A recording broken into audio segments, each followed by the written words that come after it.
Kepala Badan Pengaturan BUMN Doni Oskaria menyatakan komitmennya di dalam mendukung program percepatan pembangunan hunian vertikal atau rumah susun bagi masyarakat berpenghasilan rendah dan juga tanggung.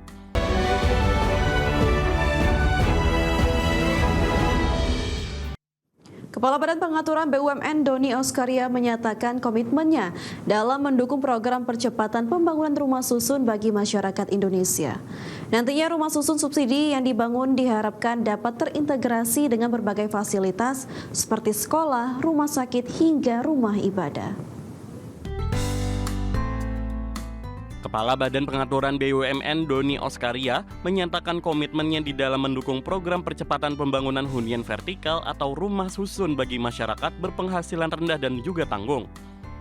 Komitmennya tersebut diwujudkan dengan telah disiapkannya lahan-lahan milik BUMN di 5 kota besar seperti Jakarta, Bandung, Surabaya, Makassar, dan Medan.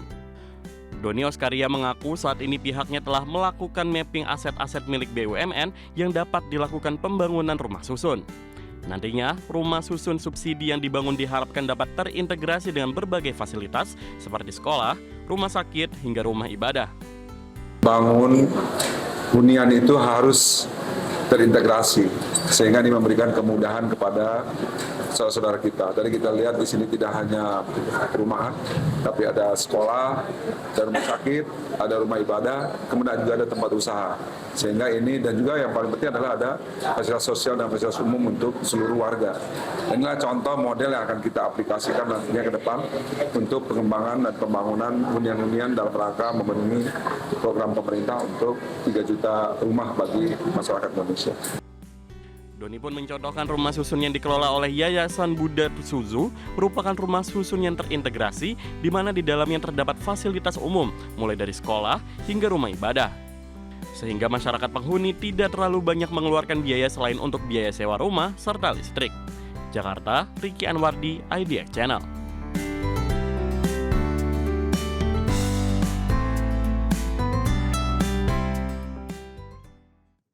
Pemirsa, defisit APBN yang melebar menurut ekonom Indef bukan saja disebabkan perang Amerika-Israel terhadap Iran. Pelebaran batas defisit APBN juga terjadi lantaran pengelolaan keuangan dan belanja negara yang dinilai kurang hati-hati.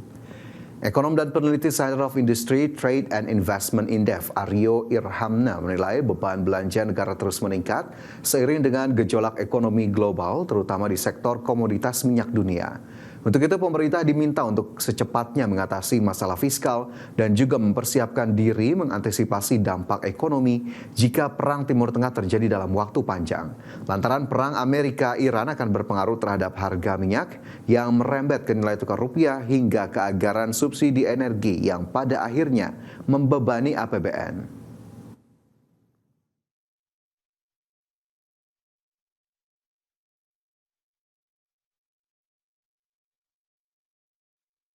Pemirsa, Kementerian Energi dan Sumber Daya Mineral memastikan bakal menerapkan biodiesel 50% atau 50 pada 1 Juli 2026. Hal ini menyusul sudah dilakukan uji coba ke berbagai kendaraan hingga alat berat selama 6 bulan.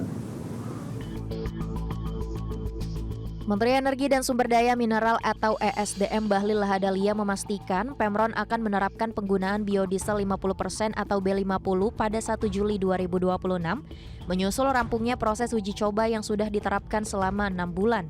Adapun uji coba yang dilakukan diterapkan pada sejumlah kendaraan, mulai dari truk, kereta api, kapal hingga alat berat.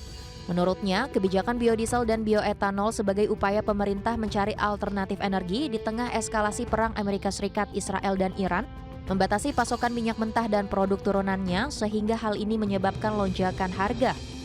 Sudah hampir 6 bulan kita melakukan uji pakai di beberapa peralatan seperti alat berat, kapal, kereta api, kemudian trek, dan sekarang masih bergulir terus. Tapi sebentar lagi akan final dan sampai dengan hari ini uji cobanya alhamdulillah cukup baik. Dan 1 Juli mulai diterapkan implementasi B50. Inilah kenapa pemerintah dari awal itu mencari energi alternatif. Dulu kan kalian ketawain gue kan ketika saya mau canangkan untuk B50 dan etanol. Bayangkan sekarang kalau tidak ada kita diversifikasi, kita mau berharap kepada siapa? Sebelumnya, Pertamina telah siap melakukan bonding dengan potensi penghematan 4 juta kiloliter. Dan dalam 1 tahun atau 6 bulan, ada penghematan dari fosil dan subsidi biodiesel sebesar 48 triliun. Dari Jakarta, Ade Firmansyah, IDX Channel. Pemirsa, ketegangan di Teluk Persia kian meruncing setelah pemerintah Iran secara tegas menolak syarat pembukaan kembali Selat Hormuz dalam proposal gencatan senjata. Teheran justru bersiap memberlakukan tatanan operasi baru yang permanen di jalur pelayaran energi dunia tersebut, mengabaikan ancaman serangan militer dari Amerika Serikat. Pemerintah Iran mengonfirmasi telah menerima proposal gencatan senjata sementara selama 45 hari dari pihak mediator. Namun melansir dari Reuters per 6 April 2026, Teheran menolak keras jika pembukaan Selat Hormuz dijadikan syarat utama dalam kesepakatan tersebut. Salah satu pejabat senior Iran menilai bahwa Amerika Serikat belum siap untuk gencatan senjata permanen, sehingga pihaknya tidak terburu-buru dalam mengambil keputusan. Teheran juga secara terang-terangan mengabaikan tenggat waktu yang diberikan Presiden Amerika Serikat Donald Trump yang berakhir pada Selasa malam waktu Washington.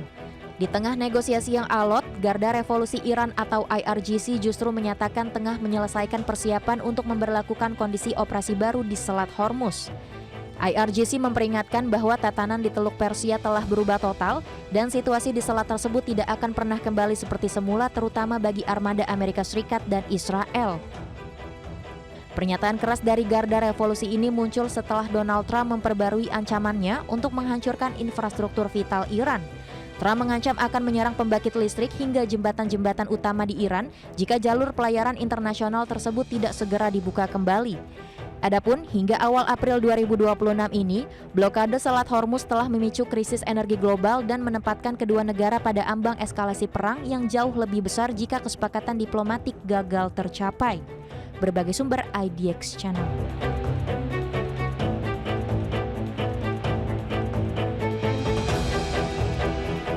Komisi Uni Eropa tengah mengevaluasi seluruh kemungkinan untuk menghadapi krisis energi, termasuk pembatasan distribusi BBM dan pelepasan tambahan minyak dari cadangan darurat. Langkah ini dilakukan guna mengurangi dampak konflik di kawasan Timur Tengah yang terjadi dalam beberapa pekan terakhir.